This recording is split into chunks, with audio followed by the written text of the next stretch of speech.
Hello guys, welcome to Engineering Dojo. So today we'll be continuing our discussion on DFA. So let's see the question. The question says construct a DFA to accept strings ending with 0 1 over alphabet set sigma is equal to 0 comma 1 and write 5 tuple notation. So we have to construct the required DFA and also write its 5 tuple notation.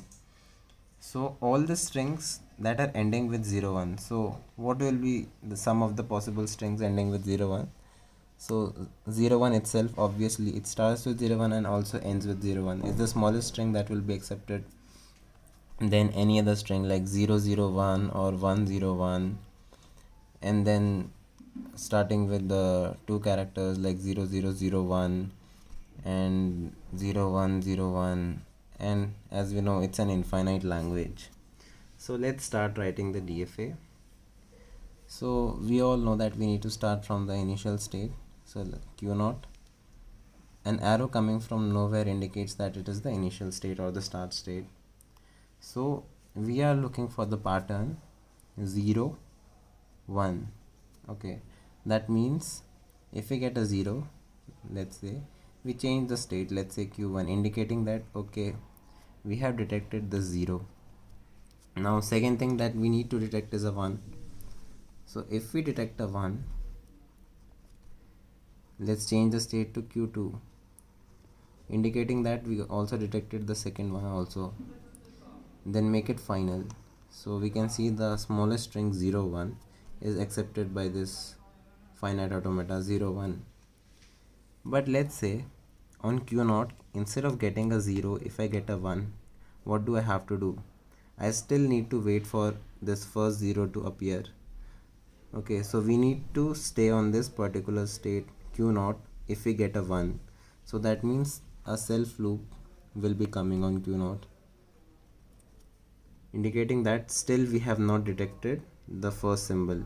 If we detect the first symbol which is a 0, we go to the Q1 state, and in the Q1 state we have the transition for 1, but still we do not have the transition for 0. So let's see what should we do when we have a transition of 0. So we made the transition from Q0 to Q1 on 0, means that we detected a 0 in a string, and then again if we are detecting a 0, what should we do? So let's say we have a 0 again, and after that we may have a 0 or a 1. Let's say again we get a 0, and we get a long string of 0 or n number of zeros we get. If we get n number of zeros, and after that if we get a 1, so we can say that the last 0 and this one is constituting this pattern that we were interested in finding. So what we need to do is we need to make a self loop on Q1 also. So what does this self loop is indicating? That I detected a 0, but then again I detected 0. Okay, so the previous 0 was not the 0 that I was expecting. This might be the 0 of the 0 1 pattern. So we don't know, that's why we made a self loop here. And for Q2, now what should we do for Q2? Now Q2, we have a detection of a 1 at the last. Like lastly we detected a 1, and then we came to Q2. In the string we have some characters, then 1, and then we came to Q2. Now if we get a 1, what should we do? So means that this is not the ending. We thought that 0 1, this might be the ending of the string, so this is not the ending. Then if we get a 1, then again we need to start from the beginning. We have to start detecting the 0 and then 1. So on a 1, on receiving an input symbol 1, we need to make the transition to Q0, indicating that again we need to start detecting the pattern from the beginning. Now if we get a 0, what should we do? If we get a 1 and then 0, so might be the case that after this 0 will be constituting this 0 of a pattern. So we can say that that is the detection of the first character of the pattern, or maybe that will be guaranteed by the Q1 state, that even if we get a continuous string of zeros, it's still not affected. So we make a transition on 0 on Q1. So this will be the DFA to accept all the strings ending with 0 1. So let's see what will be the 5 tuple notation. So we know that a DFA can be written in 5 tuple notation as Q, which will be the set of all the states. Then there will be a sigma, which will be the character set, input character set, and then we will have a transition function delta, and then a start state Q naught, and a set of final states F. So for here, how we can write this 5 tuple notation for this DFA? Okay, so let's first write delta. Delta we can write here like in a tabular format. We can encapsulate delta. What are all the states we have? Q naught, Q1, Q2, and on receiving input 0, what is the next state? And on receiving input 1, what is the next state? Let's write down. Q naught on receiving 0 is Q1, on receiving 1 is Q naught. Q1 on receiving 0 is Q1 only, and on receiving 1 it's Q2, whereas Q2 on receiving 0 is Q1, and on receiving 1 it's Q naught. So this table is actually our delta.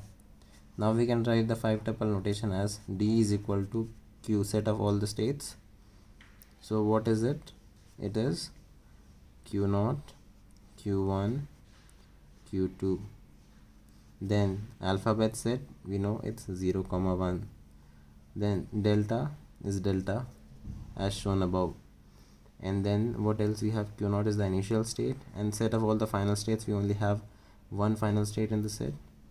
So this will be the 5 tuple notation for the given DFA.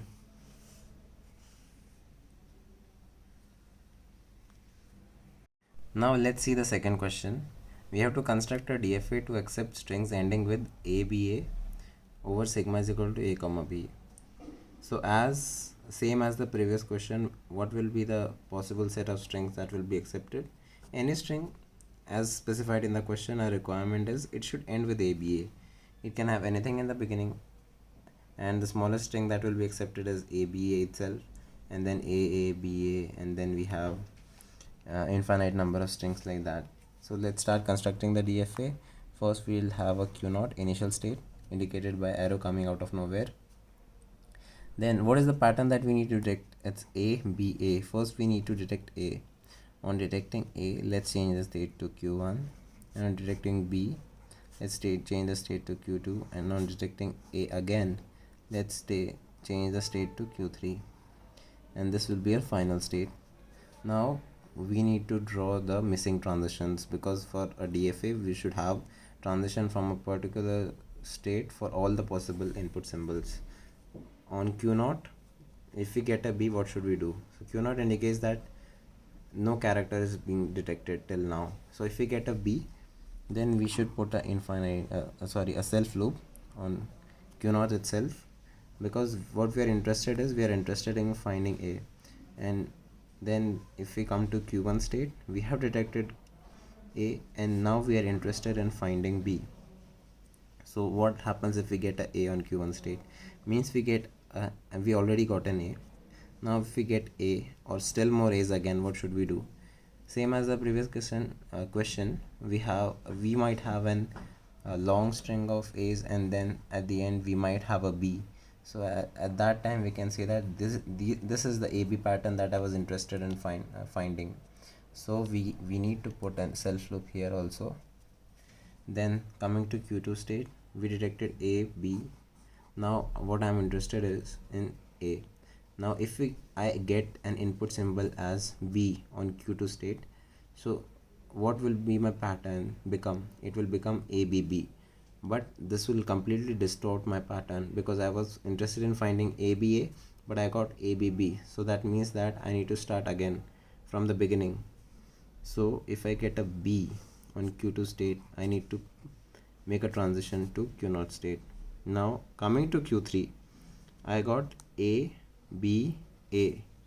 If I am on state Q3, I have already detected the pattern ABA. If I get a A again, that means that again it's a beginning of the pattern that I was detecting. So for that I need to make a transition to Q1 state. here we make a transition to Q1 state, because then we have to start detecting from the beginning. So I got A, B, A already, then I get again an A. So I can say that this A might be this A, the starting that I was interested in finding, and instead of A I get a B. So what we have here, we have detection of an A, then again a B. So it is actually detection of the two symbols, starting two symbols. Then in that case, what I have to do, I have to make the transition to Q2 state. So this will be the DFA to accept the strings ending with ABA.